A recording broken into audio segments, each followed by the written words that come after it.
can you see this person's perspective, Right. but can you see beyond this barrier that is in front of you right now?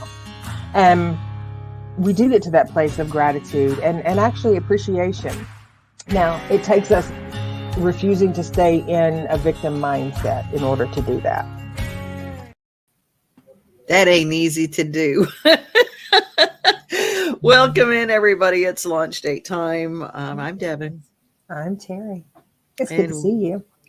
it's always good to see you. My life just gets better when I see your face. Oh. It is true. There are those people. And I had the sweetest text thread yesterday. I guess that's what you call them. It's just a little text conversation with Jamie. And Jamie works with our company and she watches our show faithfully. And whether she's working and has to watch it on the replay or whether she gets it live. And she was so sweet. And she said, "You guys are just so real." And I go, "You can't get more real than what we are. We bring all of our stuff and just go lay it out there."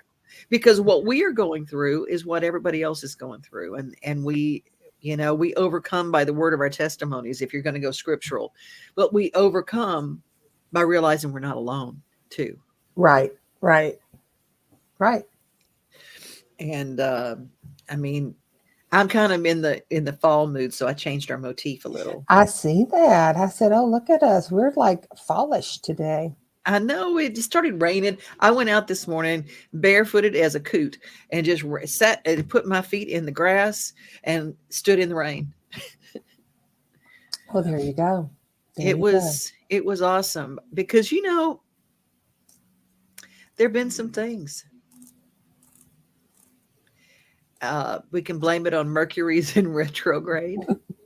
We can blame it and we can say people suck. We don't, you know what? Here's the beautiful thing. We don't have to blame it on anything. It just is what it is. And it's whatever we label it. And it can be crappy and it can be okay. And it can be challenging. And it can be a big, 10-ton truck full of caca backing up to dump right in your yard. It is what it is. So today's show, gratitude in the gravel. And I don't mean, and I love the term that Teri has taught us all, and that is toxic positivity. That's when you go, I know everything in my world is falling apart, but it's all good. It's all good. Okay. No, it's not. Right. Let's be real. There are times in our lives when we feel like we have been drug through it. Absolutely. And gratitude in those moments is not little Mary Sunshine.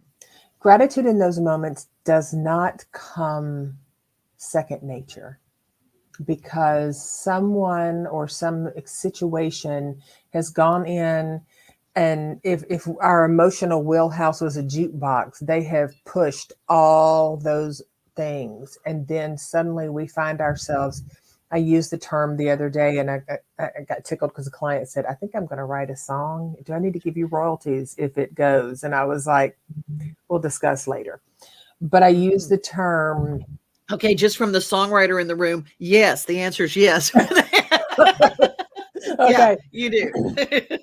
The term that I used was chaotic harmony. Oh, I'm writing that down right now. And we were talking about how we can have chaotic mayhem in our life, or we can have chaotic harmony, and both are very different. And toxic positivity falls somewhere in the middle of that, where everybody says, "It's all good. Everything is good. It's all good. Yay." I mean, people that know me know that I'm a fairly positive person, but also people that know me also know that I'm going through a season of great challenge right now. And so while there is gratitude for the experience, there's also a big WTF moment, and there's space for both of those. And and so, when I encounter people that are like, "Oh, but you just handle everything with so much grace and so much ease, and you're going to get through this." I'm like, I understand that. But there's also space. We don't have to be ashamed of our sadness, our anger, our pain, our um, I don't know, are caught off guardness, not Terryism there. We don't, as human beings, we condition ourselves so much that how others see us is how we feel like we need to be all the time. That's right. And unfortunately, there are people who genuinely are pretty level, and then there are people who are performers. And it's really hard when that level person goes into a deep pocket because everybody else sees them as, but you're always so level. And it's like, yeah, but I'm human. And there's also a lot of whatever, you know. Yeah, we got a ton of people. And so, hi, Corinne. Good to have you. Corinne, Elizabeth is here. Angie is here. And she continues, Teri, so happy you're doing well after your thank you. procedure. Thank Yeah, you. Me we were too. all praying. And Tim is with us today. Hello, Hey, precious. Tim. Elizabeth says some days or weeks can just feel like a dump truck pulling up. Oh, absolutely. Yeah. Joyce is with us. Good afternoon, Hi y'all there, beautiful girls. Joyce. So happy you're feeling better, Teri. Thank you. Thank you. Corinne, F it, never all good. Right, Corinne, right. you make me laugh every single week. I just love you. Joyce says, when I'm overwhelmed with so much of life, I just have to pray and thank God for bringing me out of another storm. That is very true. And sometimes, even in the middle of that storm, it's okay if you can't find the prayer hands. It's okay if you can't find the positivity. It's okay. You know, I mean, reaching out to someone and just saying, do you have space to hold for me right now? I'm gonna get something. You keep talking. Okay. I gotta You know, grab something. okay. Do you have space to hold for me right now? I just would like to share something. And then having that person um, either say yes or no, and then sharing is huge. Now, there's some people that will poo poo that away and say, man, well, that's just life. Get over it. Suck it up, buttercup, and all that jazz. But those are, I think, emotionally constipated people. So, I think that knowing when you need support and also knowing when you need to pull away from those situations, experiences, people, whatever it is that's overwhelming you and triggering you, because if you don't, you're accountable for giving away your peace of mind. Mm. Bottom line. Whew. You're accountable for giving away your peace of mind. That's huge. Being accountable is a big part of what I'm talking about today. Just being accountable to all the things that come along. Mm-hmm. It's, hey, and you are so good at that. Even in a bad time or whatever, you'll go, well, here's my part in this, here's my part in that. And that's something that you got to be really acute and honest to be able to say, here's my part. But here's the deal, if we can't find our part, we can't change anything, because the only thing we can change is our part. Right. Well, and as good emotionally law abiding citizens, we have to understand that if we keep putting our hand inside the alligator, Yeah. we're going to get bit. So, all the well wishes, all the wanting, all the praying, all the thinking, all the this, all of that, not that there's anything wrong with that, but Mm-hmm. we have to be accountable for, well, why am I hurt? Well, because you keep putting your stinking hand inside the alligator's mouth. Like, but I don't want the alligator to bite me. Mm-hmm. Well, it's going to. Like, so there's accountability in that. And, sometimes we can have accountability and it's easy to catch it in the moment. Yeah. We can be talking with someone, we can say something that's out of turn or salty, we can catch it in the moment. And if you're interacting with someone who is able to have that same conversation, then they can receive that and you can move forward.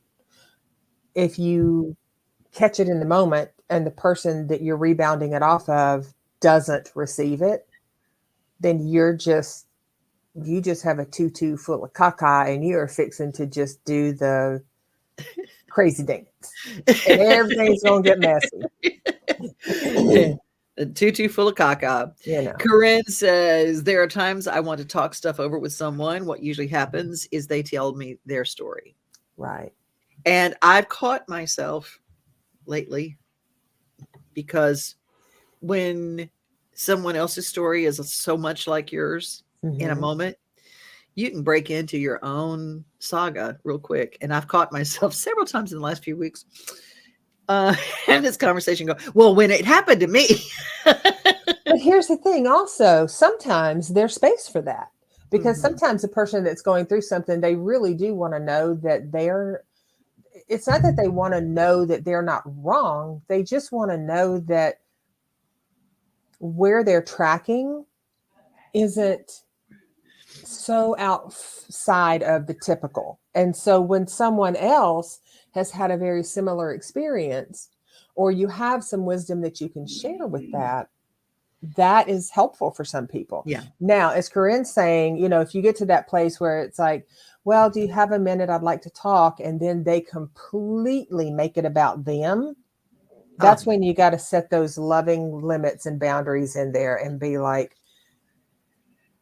I am, whatever. So sorry that happened to you. It's so, unfortunate, yada, yada, yada. But I just want to be clear. Do you have space right now to hold for me while I share? And sometimes that can feel a little, we're like, I don't want to be all like, but we have to ask for those things that we need. That's right. That's right. And if you have a bunch of people that don't have space, find you some more people. Ooh, y'all write that down. Write that down. Or put it in your heart. Put it in your mind. Because when you realize that you have no one in your life that will just let you kvetch, let you just blah, and just listen for nonstop. Like if you want to go on for 20, 30 minutes without taking a breath, if you don't have that one person, at least one person in your life, you need to find that one person. Or if not more than one, but you need to find that for your life. And I call that my nourishing friends. And the other thing is you have to be accountable and reasonable with how much you're asking. If you go to people all the time, oh, let me tell you the story, and you vent, and then you vent, and then you vent, they're not going to really want to sit and hold space for you, because it's not the boy that cried wolf, but it's just an awful lot of venting. Like, how about we learn how to problem solve? How about we be solution-based thinking? So know that when you have someone that comes to you that usually on a regular has pretty much riding life and going, life is treating me how I treat life, and this is okay, and this is, there's a good ebb and flow, and there's a balance, and then suddenly they're waylaid. That's when you go, okay, this person is asking for some space. Let me be authentic with if I have it to give or not. Amen. Elizabeth says, I won't give away my peace of mind. And I also try to recognize that while something sucks, I can still be grateful for what I am and do have. Yeah. And that's okay. Sometimes that takes us out of the pit to just say, okay, let me just take a moment. Let me stand in the rain barefooted, which I might have done this morning, saying, okay, here's what I do have. Here's what I'm grateful for. Here's my thing. Only because I can drop into those little deep pits by myself of isolation. And because I'm a creative person, I love my isolation. But at the same time, I find myself in those spots that I go, oops, this is over the edge. Okay. So I might have been there today. And it's okay to take out of that gravel spot to go, ooh, that's a pretty rock. And it's, that's not being toxic. That's going, okay, even in this pit, there are some things that will help me climb out. It's like a ladder. They're little gratitude ladders. Right. But also I want to stress that in those moments, in those dark moments, sometimes gratitude, schmatitude, like you're just not there. And Yeah. that's temporary. It's not that it's not going to come back. But I tell people all the time, you have to, if you want to heal it, you got to feel it. So you've got to sit in it. Yeah. And it doesn't mean that you wallow in it. It doesn't mean that you take a mud bath in all the woes, but it means that you sit in it for a minute, just to Yes. familiarize yourself with what it is that you are supposed, how familiarize yourself with how you're supposed to grow. When a flower is breaking through a desert land, that little tiny, tiny, weak stem flower pushes and pushes and pushes and pushes, and it rests. And eventually it pops through that desert land. So you have to know when to rest and sit in what it is that you're supposed to learn, experience, learn to appreciate, learn to not tolerate, um, have gratitude for, and also what your role in the accountability is. And if you don't take time to do that, you slap band aids on, and I don't know what I started to say. It's not nicotine, Bactine, back. What is that thing you used to spray on you all the time? That keep, Bactine. It was Bactine, was, the Bactine spray. you know, you slap that stuff on you and you just keep going. Yeah. And I've said to you in recent, it's like it doesn't matter how many coats of paint you slap on the walls. If you don't fix the foundation, you look like you're flipped and new on the market and ready to go. But underneath that foundation, underneath that bottom, you're still crumbling. Right. And I agree with all of that. When the only way through it, the only way out of the pain is through it, and that's the thing, is that you're walking on this. And my deal, and I want to make sure that nobody misunderstands gratitude in the gravel, as in you've got to find something. After 3 days of feeling pretty much on a place of agony, or whatever, I look for my ladders.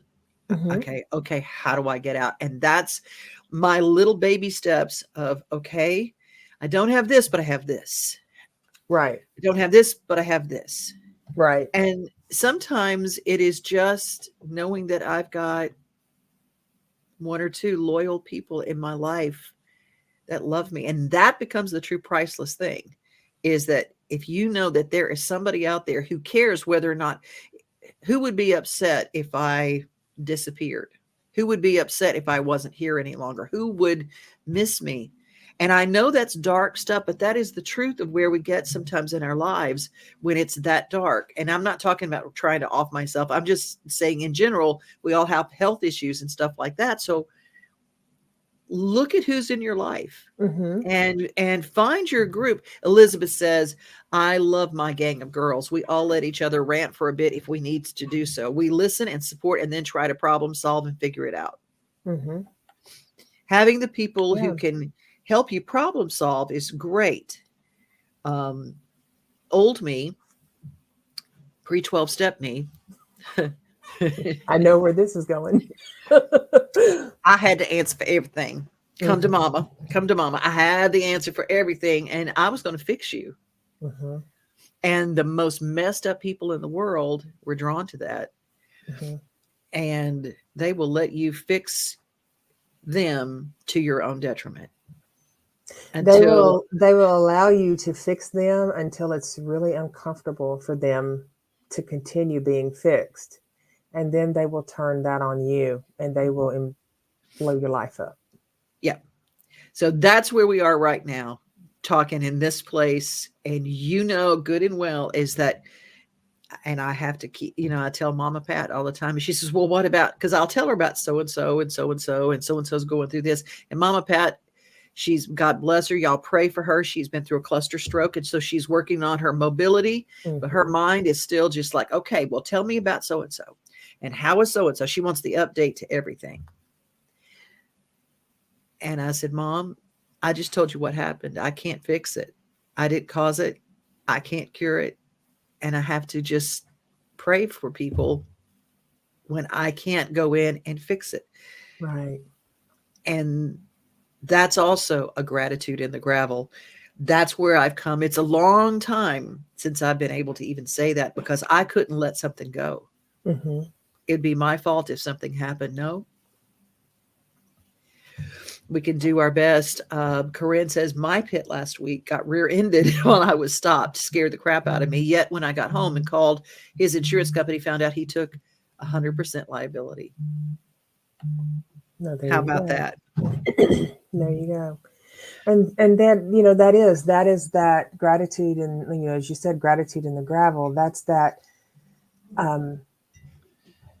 You might not, if we're in the present moment, Mm-hmm. if we're in the present moment, we might not see that gratitude right in front of us, because in the present moment, we need to be looking at something else.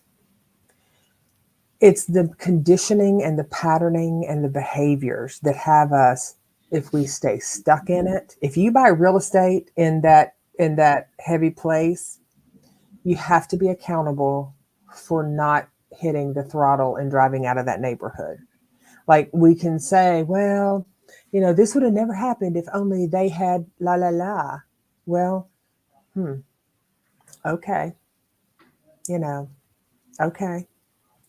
But there's also a great um, gift to your human self to say, I messed up, and I am responsible for this part. Now, again, you're going to have some people that are going to go, yep, you did mess up. And then they're going to go on a rant. And you're going to have some people that go, that stinks. You need anything? How can I support you? Because we are often conditioned that when our life feels like it's falling apart, if we get angry, if we get venomous, if we get all of these things, that somehow or another that protects us, it actually hides our heart like we don't have one. And it's really hard for us to find the gratitude in that. Mm-hmm. And I'm not saying that people can, that people don't have the ability to find the gratitude, but know yourself well enough to know what you need. If you're in a moment where you are not feeling great, and you're bitter, or you're sad, or you're down, or you're whatever's happening in your life,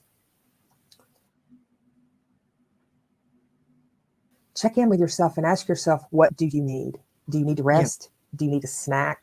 Do you need to call a friend? Do you need to cry? Uh-huh.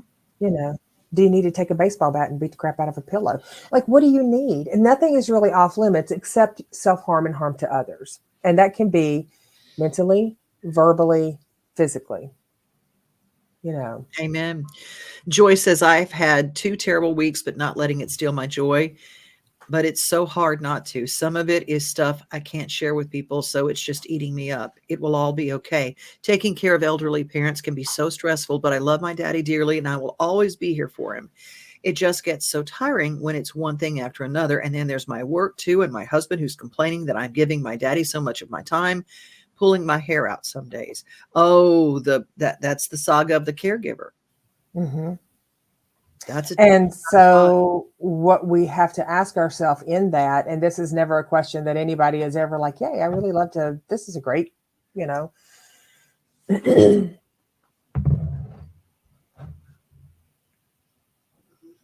what are we accountable for in that? Because we can set boundaries with people who say, you're doing this and you're doing that, and yeah, nah. Stop. We can set limits. We can set boundaries. It feels impossible sometimes to the fixer, to the people pleaser, to the caregiver,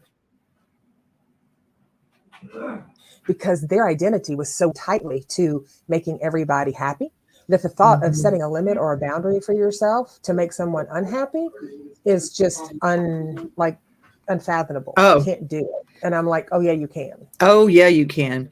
Elizabeth says, "Oh, girl, I was the same way before my 12-step program. I used to have all the answers. Now I know I don't.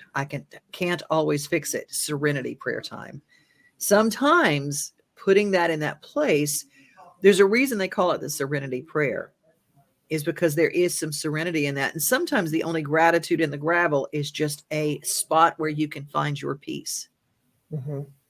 You just kind of have to shut the world out." Tim says, "Knowing who your true friends are and who is your acquaintances, who is truly unconditional. Had to learn that lesson and to be grateful for who you have in your life. Prayers for Mama Pat." And then she continues on her healing journey. Thank you so much, Precious. I appreciate that. Mm-hmm.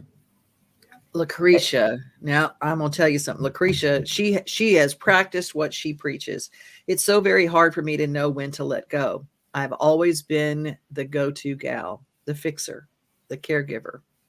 If I don't follow through, then who will? It's a terrible burden at times, but I feel better when I can follow through. But I need to learn how to gauge when to set boundaries." Okay, I'm just gonna turn that over to Teri. I'm gonna put that in your lap. So I'm gonna just say this. I want everybody for just a second, and it's be a super quick little exercise. I want everybody for just a second to, in their head, list off the top 3 people in their life that they love. And when you got those 3 people, I want you to give me 3 more people that you love. And they're probably popping off like popcorn, right? And some people, by the time you get 6 or 8 people, they're like, I don't have that many more people that I love. I mean, I might like some people. And I'm like, okay, so go to your acquaintances. Who are the people that nourish you, feed your soul, have your back, take care of you? List off these people. And when you get that list together, I want you to tell, well, I don't want you to tell me because I don't want to put anybody on the spot, but I want you to ask yourself, review that list and let me know where you are on that list. Because you should be the very top. If we take on the responsibility of I have all the power and the wisdom and the whatever to fix, heal, cure, people please, care, give, yada, yada, yada, everybody else, then we should be at the top of that list, because we do not have all of that if we are not doing that for ourselves. And I can tell you that when I work with clients, 10 out of 10 never have their self even on the list. There might be a few of them that are like, when they get down to trying to figure out, okay, well, who wouldn't I push in front of a bus? They might pop up there. Oh, I mean, me. Elizabeth says, "I did not put myself on my list." Yeah. I didn't either. I went through in my head, just go, okay, oh yeah. Then I was feeling all good because I love all these people. And I realized I was not on it. And in the office, we go through this list. I did it with somebody yesterday, and we got down to like 30 or 40 people. Like, we went through the whole like, and the love, and the like, and the appreciate, and who takes care, like, who do you take care of, and who do you respect, and who do you blah, blah, blah. This whole list on the whiteboard, everybody on the whiteboard. And then I just looked at the person and I said, now, where are you on this list? Mm-hmm. And it was just like, I'm supposed to be on the list. We don't even know. Today you got your permission. That's your gratitude in the gravel. Put yourself on your love list. Put yourself on there. Mm-hmm. Elizabeth says it can be so hard to stand by our limits and boundaries when drama queens come barreling into our lives. True. And Lucretia, I love this. It didn't even occur to me to put me on that list. Me either. Either. And Joy says the same thing. She didn't either. But I'm going to tell you, and to your point, Elizabeth, if we continue to set a place setting for the chaos, the crazy, the disrespectful, the dysregulated, the dysfunctional, the venomous, the people that expend your energy, if we continue, when we set our table, we set a place setting for them, they are going to show up. So spread out, find someone else for that spot, or put you something yummy on that table that utilizes that spot, and stop setting a place setting at the table for the things that no longer serve us. Because even in the heaviest of heavies that we go through, we can love and we can grieve and we can still say, and I don't want that anymore. Whew. And I don't want that anymore. There's a song that came to me when I was in my darkest place. I mean, and Teri knows when I was in my darkest place because I had her on speed dial. And I appreciate that because you gave me a ladder. You gave me a ladder. Well, I appreciate you having the phone on speed dial. Yeah, that's what it was. Because you didn't have to. You didn't have to look for a ladder, and you didn't have to have the phone on speed dial.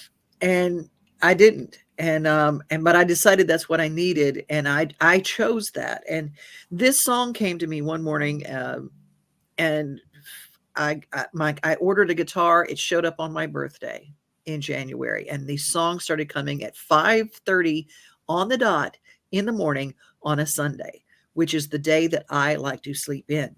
Not, it's just like, and I said, well, this has to come from some place. And I'm just going to read these lyrics, and it's not long, but I just want to carry it because it came up earlier in the show, and I feel like we need this. Faith is born out of nothing at all. It's not when you're flying, but when you fall. You never know how much you've got until your journey shakes you, devastating everything is lost. But you keep walking. You keep walking anyway, and that's when you know you have faith. Courage comes from your darkest fear, when there's a battle and you're just plain scared. All you hear is your heartbeat, and you know it ain't what breaks you, but what stops you that's defeat, and you keep fighting. You keep fighting anyway. That's when you know you are brave. In this lovely, messy river, you've got choices, victims and survivors and the free. You will sail and you will fail and you will falter. But through it all, you'll find the sea. Hope is formed in the cornerstone of the worst days when all is gone. It's in the prayer you cannot pray, but it cries out in your silence from the ashes of your pain, and God hears you. God hears you anyway. And that's when you know you found grace. That's when you know you are safe. And that, I just felt like I'm led to share that today because that came to me I was in a place of, I couldn't even walk. I couldn't see anything. There was no light. And I picked up the guitar, and that came almost from start to finish. And I almost can't do it without crying because I know where I was when I wrote that. But, all these people, especially my church lady friends, I love them, but they would go, you just need more faith. Mm-hmm. And I'd go, you know what? You've got a very wealthy husband. You don't have a bill to pay. You don't know what it's like to be without a home. You don't know what it's like to go, I've got these little fur babies depending on me. Right. And I don't know where we're going. I literally don't know where I'm going. And that's when that's what faith is. Faith is not everything is great, and it's not toxic positivity. Faith is in that darkness when you just reach out for those people who truly love you. But the first person on the list should be yourself. Mm-hmm. Okay, I'm done. Well, if the first person on the list isn't yourself, then you're probably not going to reach out.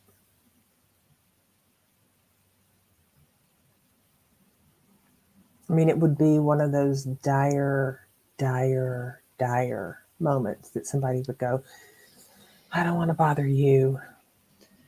But I say bother. You're deserving of the time, the space, the energy. Amen. Well, thank you guys for your kind words, and I thank you, and I'm glad if it blessed you, because that was sent to me. That was, I can take no credit for that. That was like God heard me anyway and said, here's something for you, and it's going to help your heart. And so if I play the Bluebird or whatever, I share that song, and I know it comes from someplace outside me, Mm-hmm. because it helps me every time I read it. It reminds me. And I Right. keep my guitar right here in the studio with me. And sometimes when I'm waiting for something to read, I'll get out and I'll play that song just to remind me. And I hope that you guys, when you have something going on, that you will reach out. Corinne, I'll make sure that I'm going to record it, so I'll share it with you.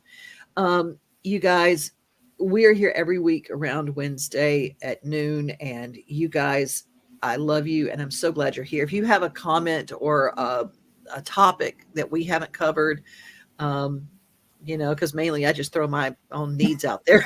It's like, okay, here's what I need this week. So, it's devonoday@gmail.com. And I am Teri at teripew.com. And you're right. I was just talking with a client before we got on here today, and they said, I watch often, and, what's the topic on today? And I said, I never know what the topic is until 5 minutes before we go live, or until I'm trying to get the link on and the intro is already rolling. So Mhm. then I know when everybody else knows. So, Yeah, I'm just a squalling. This was a um, powerful. This was an opening up day. Elizabeth says, I just absolutely love our Wednesdays. This time definitely feeds my soul.